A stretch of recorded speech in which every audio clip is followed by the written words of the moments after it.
Good morning. आप Canada, America, India, Pakistan, पूरी दुनिया में कहीं पर भी मौजूद हैं, लेकिन क्योंकि यहाँ पर गुड मॉर्निंग है तो आप सबको गुड मॉर्निंग। और प्रोग्राम है ब्रेकिंग बैरियर्स। आप देख रहे हैं मेरा YouTube channel Alia Shah official और मैं हूँ आपकी होस्ट आलिया।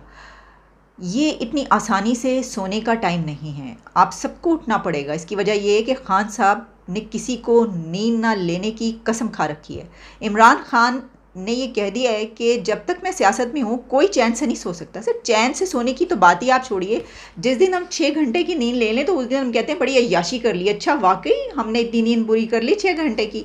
ये हालात हैं क्योंकि हर नए दिन एक नई जंग, एक नया इशू क्रिएट होता है। इमरान खान आज अदालत में पेश हो रहे हैं, तो आज अदालत में क्या होगा? क्या वो जो उनको कल एक दिन का रिलीफ मिला है वो सिर्फ एक दिन का था?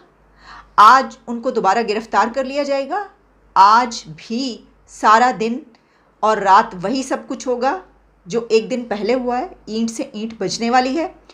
लेकिन कोर्ट ने ये ऑर्डर किया है कि इमरान खान का कोई सपोर्टर नहीं पहुंचेगा। उन्होंने इमरान खान को मना किया है कि प्लीज़ हाथ तो जुड़े हुए ने खान साहब, ऐ ना करो साढ़े नाल, आप ये सपोर्टर्स आपके ना आए यहाँ पर। लेकिन ये कैसे हो सकता है इमरान खान के सपोर्टर ना पहुँचे? मैं देख रही थी सोशल मीडिया पे पहले से ही चलना शुरू हो गया है कि निकलो खान की खातिर, इस तरह की जो चीज़ें चलती रहती हैं, ट्रेंड्स वगैरह। और सोशल मीडिया तो आप जानती हैं, लेकिन खैर अब तो हमें ये भी पता चल गया कि ये प्रेजेंस इमरान खान के सपोर्टर्स की सिर्फ सोशल मीडिया पर नहीं है सर। तो नाको चने चबवा दिए उन्होंने, ईंट से ईंट जो बजाई गई है। लेकिन अगर सपोर्टर्स पहुंच जाते हैं, और जो पहुंचेंगे, मुझे नहीं पता कि वहाँ भी क्या इंतजाम किए गए, तो क्या होगा? इमरान खान अगर एक मरतबा फिर गिरफ़्तार होते हैं, क्योंकि उनको जो रिलीफ मिला था वो तो इसलिए मिला था कि क्योंकि आप अदालत आए थे, आपने तो सरेंडर कर दिया था अदालत आके, तो फिर आपको गिरफ़्तार नहीं करना चाहिए था। इसलिए हम ये उसी पॉइंट से दोबारा शुरू होगा केस कल, कि जब आप अदालत पहुँचे और उसके बाद फिर जो आपको ऑर्डर दिया जाएगा वो आपको मानना पड़ेगा। ये है अब तक की सिचुएशन। लेकिन इसी के साथ 2 ऑडियोज़ वायरल हो गई हैं। एग्जैक्टली आज हेयरिंग से पहले ही, कल शाम से ही 2 ऑडियोज़ वायरल हैं। और वो ऑडियोज़ हैं किसकी? इमरान खान की अपनी एक पार्टी मेंबर के साथ, मसरत चीमा के साथ, और पीटीआई के एक पॉलिटिशियन की एक जर्नलिस्ट के साथ। और इमरान खान के ओपोनेंट्स, ख़ास तौर पर पीएमएलएन की तरफ से ये कहा जा रहा है कि ये ऑडियोज़ ये बताती हैं कि इमरान खान को रिलीफ दिया जा रहा है क्योंकि अदालतें उनके साथ हैं और जजेस उनके साथ हैं। और ये बातचीत ये बता रही है। मैं आपको वो बातचीत सुनवाती हूँ, आप ख़ुद भी अंदाज़ा कर लेंगे और फिर इसको एनालाइज़ भी करेंगे कि क्या ऐसा है। लेकिन उससे पहले मैं आपको ये खबर देना चाहती हूँ कि हमारे जो डिफेंस मिनिस्टर हैं ख्वाजा आसिफ, उन्होंने एक और बम फोड़ दिया। उन्होंने कहा है कि हालात का तकाजा हुआ तो एमरजेंसी लग सकती है। सर, बड़ी नई बात, बहुत ही नई बात की थी तुसी ख्वाजा साहब। मतलब ये कोई नई चीज़ है हमारे लिए? एक के बाद एक माशाल्लाह एमरजेंसी। ये तो सर अब हमारे आगे पानी भरती हैं ये चीज़ें। इसकी वजह ये है कि इसके तो आदी हो चुके हैं हम। आप किसको डरा रहे हैं? लेकिन बात है अलार्मिंग, क्योंकि डिफेंस मिनिस्टर अगर ये कह रहा है तो इसका मतलब ये है कि उनको बहुत सारी ऐसी चीज़ों का इल्म है जो कि बैकग्राउंड में भी चल रही हैं, जिनका शायद हमें पता ना हो और उनको ये नज़र आ रहा हो कि ऐसा हो सकता है। और एमरजेंसी अगर लगती है तो आप समझ लें कि एक लंबा अरसा गया, कम से कम साल गया, और उसके बाद फिर वो मार्शल में ढलती है या ऐसे ही रहती है। आई हैव नो आइडिया, ये इसके ऊपर हम बाद में बात करेंगे। लेकिन ख्वाजा आसिफ ने एक और बात की है और उन्होंने ये कहा है कि ये जो इस वक्त क्रिटिकल सिचुएशन है इसका एक ही हल है और वो है एक ही दिन इलेक्शन। तो सर करा दो, क्या मसला क्या है? आप करा दें। मतलब अब तो फ़ौज भी आई हुई है प्रोविंसेस में। लोग कह रहे हैं कि अब तो फ़ौज आई है, उनके तो टैंक्स फिर रहे हैं, बल्कि वो एक उनकी प्रैक्टिस हुई है अलम बुलंद करने की, यानी कि उनका परचम जो है वो बुलंद करने की एक वहाँ पे प्रैक्टिस भी हुई है। तो फिर ज़रा इलेक्शन की प्रैक्टिस भी करवा दी जाए। वो इसलिए ज़ाहिर है कि जो खान साहब के सपोर्टर्स ने जिस तरीके से पतलूनें उठा उठा के लटकाई हैं डंडों पर और पूरी दुनिया को वो पतलूनें दिखाई हैं और वर्दियाँ पहन पहन के दिखाई हैं, तो जो कि बड़ी बुरी बात है, कंडेम करते हैं हम उसको। तो फिर उसके बाद कुछ ना कुछ तो ज़ाहिर है कि करना ही पड़ना था। ठीक रास्ता जे कुछ भी नहीं, बस बुलाया ने इमरान खान को लेके आओ। ऑर्डर होएगा कि it goes back to the high court, वही प्रोटेक्टिव बेल टिल टुमारो। हाँ वो अच्छे से ऑब्जेक्ट करेगा चीफ जस्टिस ऊपर, है चीफ जस्टिस से ऑब्जेक्शन करेगा, चीफ जस्टिस खुद ही नहीं सुनेगा। वो मार्क कर देगा उन्होंने क्यानी नु मोहसिन कियानी नु अब मौसम क्या नहीं बेर कर दे चल और गल कर हाँ मसरत जी हेलो जी सिचुएशन क्या मैं सर उनको पहुंच गई मैसेज सर जी सर नहीं अभी पता मैंने मैसेज पहुंचाया है। इधर हम हाई कोर्ट में बैठे हुए हैं हाँ और हम ये कह रहे हैं हम नहीं जाएंगे किसी सूरत भी खान साहब को प्रोड्यूस करें। नहीं लेकिन वो ख्वाजा हारिस है वहाँ जो जी मैं ख्वाजा हारिस सलमान सफ्तर दोनों मेरे साथ है, मैं उनके साथ बैठी हूँ। शी वांट टू स्पीक, मैं आपकी बात भी करा सकती हूँ। नहीं मैं सिर्फ उनसे पूछ रहा हूँ कि एक आजम साथी से ये भी जरूर बात करो कि सुप्रीम कोर्ट में भी इसके ऊपर वो करें, क्योंकि ये तो बिल्कुल जो इन्होंने किया है ये तो बड़ा मैलिफाइड है। हाँ जी बिल्कुल बिल्कुल सर, हम तो आजम स्वाति का कहना जी सर आप बेफिक्र हो जाए। हम तो ये नहीं, ये क्या कर रहा है ये जो चीफ जस्टिस है, ये तो ऑर्डर लेता है इनसे। अभी इसने नैब वाले आए, फलाने आए, तो हमने कहा है कि जी अभी सलमान सफदर साहब को मैं उनके बिल्कुल सामने खड़ी हूँ कि भाई आप उनको कहें कि कोर्ट में प्रोड्यूस करें, हमें कोर्ट में लेके आए। ख्वाजा हारिस साहब और उनके मैं बिल्कुल साथ बैठी हूँ कि कोर्ट में प्रोड्यूस करें ना, हम नहीं ऐसे जा सकते, हम कोर्ट के अंदर ही मौजूद है। जिस ये जज के पास आपका लगा हुआ चीफ जस्टिस के पास केस नहीं, लेकिन ये तो उनसे ही ऑर्डर लेता है।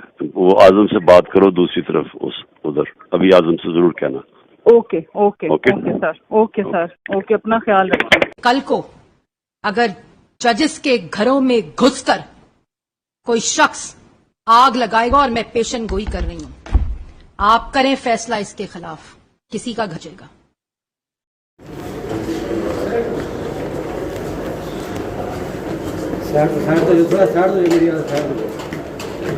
रास्ता दे दीजिए साइड साहब प्लीज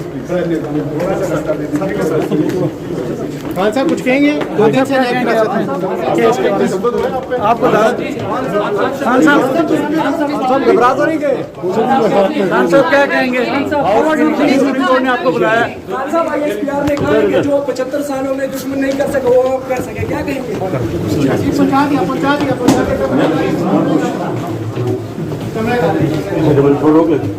जी सर, रुकिए आप रुकिए पीछे।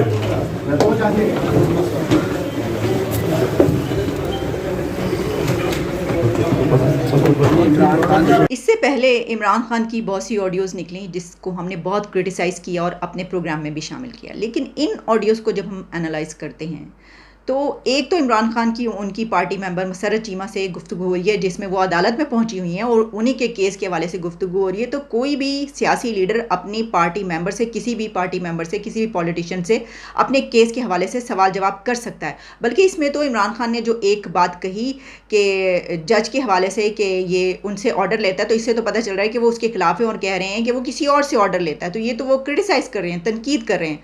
तो फिर इसको, अगर मुझे इसकी ऐसी समझ आ रही है, अगर ये यही बात है और इसमें कुछ और जो है वो नहीं है, मुझे तो इसकी कन्वर्सेशन की यही समझ आई, मुझे नहीं पता आप लोगों को भी इसकी ऐसी ही समझ आई है, लेकिन इसमें तो कहीं मुझे ऐसा नहीं लगता कि कोई ऐसी मायूब बात है या कुछ इससे ये पता चलता है। जो दूसरी ऑडियो है उसमें कुछ सवाल है मेरे। एक तो ये कि जो ख्वाजा तारिक रहीम इमरान खान के जो पॉलिटिशियन हैं वो कॉल करके एक जर्नलिस्ट से ये बातचीत क्यों कर रहे हैं। जर्नलिस्ट हैं अब्दुल कय्यूम सिद्दीकी और जो कि जियो से मुंसलिक है, और जियो के बारे में आपको पता है कि जो इमरान खान का एक इम्प्रेशन ये है कि ये तो इनका, उनके मुखालफिन का, ओपोनेंट का चैनल है, यानी उनको सपोर्ट करता है, वरना जियो इज़ दी बेस्ट चैनल। मैं ये समझती हूँ कि जियो कमाल का चैनल है पाकिस्तान का। लेकिन मैंने उनकी बात बताई कि वो ये समझते हैं, लीगल एक्सपर्ट होते हैं टीवी पर बैठ के, तो वो भी एग्जैक्टली जिस तरह ख्वाजा तारिक रहीम ने कहा बिल्कुल उसी तरीके से वो केस का सारा कच्चा छट्टा निकाल के रख देते हैं। ये होगा, ये होगा, ये होगा, और देखना उसने उसको दे देना और फिर उसने कहना ये ठीक है। दूसरी बात ये है, और इसमें एक और बात भी है कि हो सकता है कि अंदर की खबरें तो सबको बहुत कुछ पता होता है और अंदर से ये खबरें निकलवा लाते हैं, सोर्सेज इनको बता देते हैं, तो उनको इस तरीके से किसी ने बताया हो कि कोई मसला नहीं है, इसकी वजह ये कि फ़ैसला आपके हक़ में आ रहा है। ऐसा कई मरतबा कई पॉलिटिशियंस के साथ होता है, होता होगा, जिसमें लोग बताते होंगे कि ये हो गया। अंदर भी तो बहुत सारे लोग होते हैं, तो इसमें ये फिर एक मार्जिन रहता है कि उनके कहने पर ये नहीं हो रहा बल्कि पहले से फ़ैसला ये किया गया। तो इन दो ऑडियोज़ का एज सच इस तरीके से डायरेक्ट इम्पैक्ट मैं नहीं समझ रही हूँ, लेकिन इससे जो बार बार ऑडियोज़ आ रही हैं, जिस तरह के सास भी कभी बहू थी, ठीक है जी, जज साहब की सास से लेकर और फिर पता नहीं किसकी बेगम तक जो ऑडियोज़ आती रही हैं, तो उसमें ये तो पता है सबको कि उनके जो ख़ानदान का टिल्ट है वो उनकी तरफ है। और जैसे ही जज साहब ने इमरान खान साहब को ये कहा वेलकम, आपको देखकर बड़ी खुशी हुई है, तो इससे आप अंदाज़ा कर सकते हैं कि उनका टेल भी किस तरफ है। ये तो हम वैसे ही कह रहे हैं भाई, ठीक है प्रोग्राम हम कर रहे हैं, जज साहब हमारा प्रोग्राम देख लें, तो ऐसी कोई बात नहीं है। यानी ये कि आपने तो उनको वेलकम किया, ओके वो एक फॉर्मर प्राइम मिनिस्टर है, लेकिन आपके ओपोनेंट्स यानी कि इमरान खान के ओपोनेंट्स जो हैं वो ये समझते हैं। मरीम नवाज़ ने इसके ऊपर बड़ी सख्त किस्म की तनकीद की है इस सब पर, और ऑब्वियसली कि इमरान खान क्योंकि इस वक्त जो 2 दिन के अंदर हुआ है, और जिसे कहते हैं ना कि मैंने कहा था कि हुनते सारा कच्चा चट्टा सामने आ गया, जे इलेक्शन का रिजल्ट पहले ही आ गया, इलेक्शन करा के की करना है, हुंदसों की करना जे, तो वो जो ओपोनेंट्स हैं उनके ऊपर एक बहुत ज़्यादा प्रेशर आ चुका है कि कहाँ हम इनको जो है वो बहुत दीवार से लगा चुके थे, लेकिन एक मरतबा फिर वो जो है वो दोबारा से वो कर रही है। ये तो देखें, ये तो जंग होती है, तो चलती है। और 2 पॉलिटिकल पार्टीज़ 3 पॉलिटिकल पार्टीज़ के बीच की ये वाली जंग में मुझे कोई प्रॉब्लम नहीं है। तमाम सियासी पार्टियां अपने आप को एक दूसरे के साथ जिस तरह भी सियासत करना चाहें कर सकती हैं, लेकिन प्रॉब्लम वहाँ पर पैदा होती है कि जो आमतौर पर दूसरे मुल्कों में नहीं होती, कि जहाँ पर एक तीसरा फरीक आ जाता है। चले अब आगे बढ़ते हैं। मैंने आपको ये कहा था कि मैं आपको ये बताऊंगी कि जो डायलॉग हुआ उसमें से कुछ थोड़ा सा मैं आपको बता देती हूँ, बड़ा ज़रूरी है, बहुत इंपॉर्टेंट है वो। जिस तरह मैंने कहा कि वेलकम खान साहब उन्होंने कहा, हुआ क्या हुआ, ये है कि शायद पहली मरतबा या इससे पहले भी हो चुका हो कि चीफ जस्टिस साहब ने पूरी रात जो कल गुजरी है, रात भर इमरान खान सुप्रीम कोर्ट की कस्टडी में थे। उनको वो जो सिविल लाइंस वहाँ पर गेस्ट हाउस की कस्टडी में नहीं दिया गया था। अब इस पे बहुत सारे लोग पूछने लग पड़े क्या हुआ, इसका तो मतलब है कि उनको फ्री नहीं किया गया, इसका मतलब है ये तो फिर कैद में ही रखा हुआ था, फिर तो कोई फ़ायदा नहीं हुआ फैसला लेने का। जबकि कुछ लोग ये कह रहे थे कि नहीं अच्छी बात है। मैं समझती हूँ कि ये इसलिए किया गया, मेरा ख्याल है कि इमरान खान को क्योंकि जो कह रहे हैं ख़तरात हैं, उनको ख़तरा है। देखें, आप जिसके मुतालिक इस तरीके से बात करते रहे हों और आप 1-2 दिन पहले तक नाम ले लेकर, बल्कि वो तो खैर उस वक्त के आर्मी चीफ जनरल बाजवा के साथ भी जो कुछ जो जंग चलती है, तो जिसके ऊपर एक प्रेस रिलीज़ भी आ चुकी हो कि हमारे उसके जो है इस तरह कहा गया तो ये बर्दाश्त नहीं किया जाएगा वगैरह वगैरह, तो उसके बाद उनको ये लग रहा था कि वो उस जगह पर जाएंगे जो उनको पकड़ के ले जाया गया है, तो वहाँ पे तो वो उनको नहीं छोड़ेंगे, मार देंगे। तो ये जो सुप्रीम कोर्ट की कस्टडी में रखा गया है, तो जज साहब ने कहा कि 3 कमरे आपको दे दिए। अरे 3 कमरे सत्ती खैर, आप फिरो, आप जनाब यहाँ पे फिरें क्या, आप डांस करें, आप जो करना चाहें यहाँ पर कर सकते हैं, कोई मसला ही नहीं। और उनके लिए उनको कहा गया 10 लोग जो हैं वो आपसे मिलने के लिए आ सकते हैं। 10 लोग तो बहुत हैं, पूरी पार्टी कर सकते हैं वो। 5 लोग अपनी पार्टी से बुलाएं, 5 घर से बुला लें, तो बस जी पार्टी की पार्टी हो गई। अभी तो पार्टी शुरू हुई है। और इसमें वो फिर उन्होंने अपनी बेगम का नाम दिया, पहले भी मैंने आपको बताया था, और अपने मुलाजमीन का। अच्छा हुआ क्या, हमारे जो सदर साहब है ना, उनको तो बेचैनी, फटाफट वो अपने मार्क्स बनाने के लिए पहुंच गए। पता चला जी प्रेसिडेंट ऑफ पाकिस्तान जो है पहुंच चुके हैं इमरान खान से मुलाकात करने के लिए। तो जो जजेस हैं उन्होंने उनको क्या क्या कहा है, एक मैं 2 जजेस की बात करूंगी। एक तो justice Umar Ata chief justice जो हैं, और दूसरे जस्टिस अतर मिनल्ला। इमरान खान ने कहा जितना बुरा मेरे साथ हुआ इतना किसी के साथ नहीं हुआ। इस पर जस्टिस अतर मिनल्ला ने रिमार्क्स दिए कि बतौर chief justice Islamabad high court उन्होंने कई लोगों को कानूनी रिलीफ दिया। आप तो खुशकिस्मत हैं इमरान खान, आपके साथ अभी कुछ नहीं हुआ। फिर चीफ जस्टिस बोले कि उनकी जानिब से आपके खिलाफ बहुत से केसेस किए गए हैं, आपको मालूम है मैं किसकी बात कर रहा हूँ।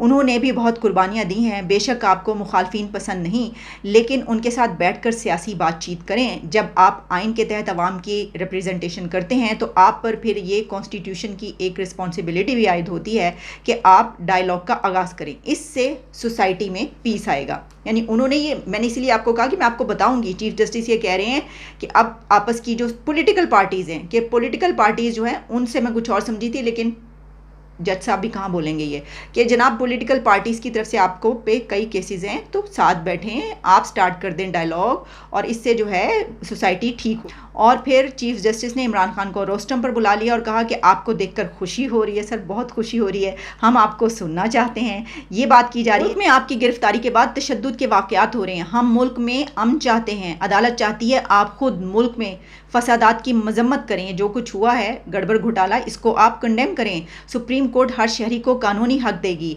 आप फॉर्मर प्राइम मिनिस्टर हैं और आप एक सीनियर लीडर हैं। फिर जस्टिस अतर मिनल्ला का कहना था कि जुल्फ़िकार अली भुट्टो और मोहतरमा बेनज़ीर भुट्टो जैसे लीडर दोबारा नहीं आएंगे। इतने बड़े लीडर्स को मारने के बाद भी हालात कंट्रोल में रहे। सुप्रीम कोर्ट की वजह से आप आज यहाँ खड़े हैं।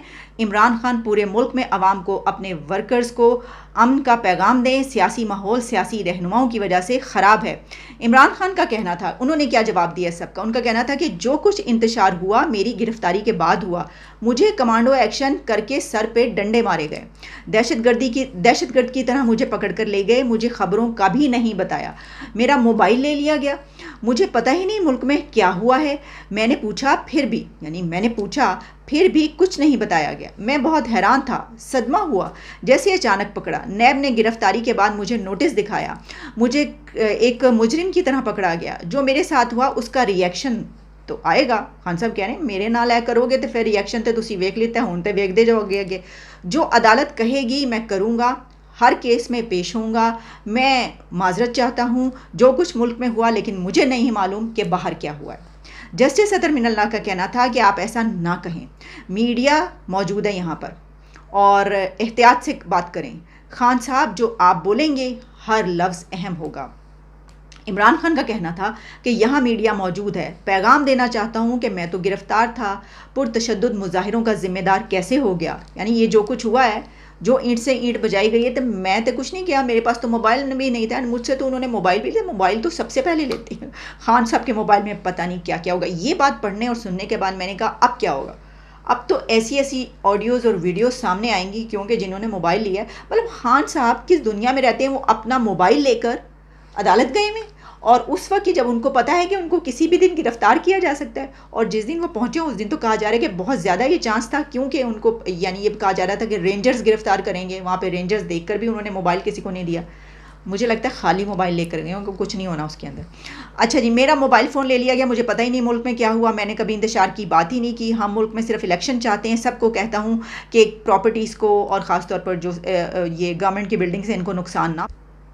ये जो बात की जा रही है कि प्रॉपर्टीज़ को नुकसान पहुंचाया, तो जो 50 से 60 लोग कत्ल हो गए, मारे गए हैं, और उसमें एक बड़ी तादाद पीटीआई के वर्कर्स की है। ये मैं वो बता रही हूँ जो कि मुख्तलिफ सोर्सेज से कोट किया जा रहा है, लिखा जा रहा है कि 40, 50, 60, कोई 100 कह रहा है, इतना बंदा जो है वो मारा गया, वट एवर, इससे आधा है, बिल्कुल भी नहीं है, या जितने भी हैं उसमें पीटीआई की तरफ से क्लेम किया जा रहा है कि उनके कुछ 40-50 लोग जो हैं वो मारे गए हैं। और किसी कोई ये भी फॉलोअर लिख रहा था कि सब ने जो है वो सीने पर गोली खाई है। वो उनके लिए बड़े फ़ख्र की बात है कि किसी की पीठ पर गोली नहीं लगी, सब ने सीने पर गोली खाई है। सर, जहाँ पर 60% यूथ होगी, और अगर वो किसी की तरफ उसकी प्रोटेस्ट करने के लिए उसके लिए निकली हुई है, तो जिस तरह की वीडियोस वायरल हुई हैं वो तो आपने देख ही लिया। वो उस पीठ पर क्यों खाएंगे, वो तो सीने पर ही खाएंगे।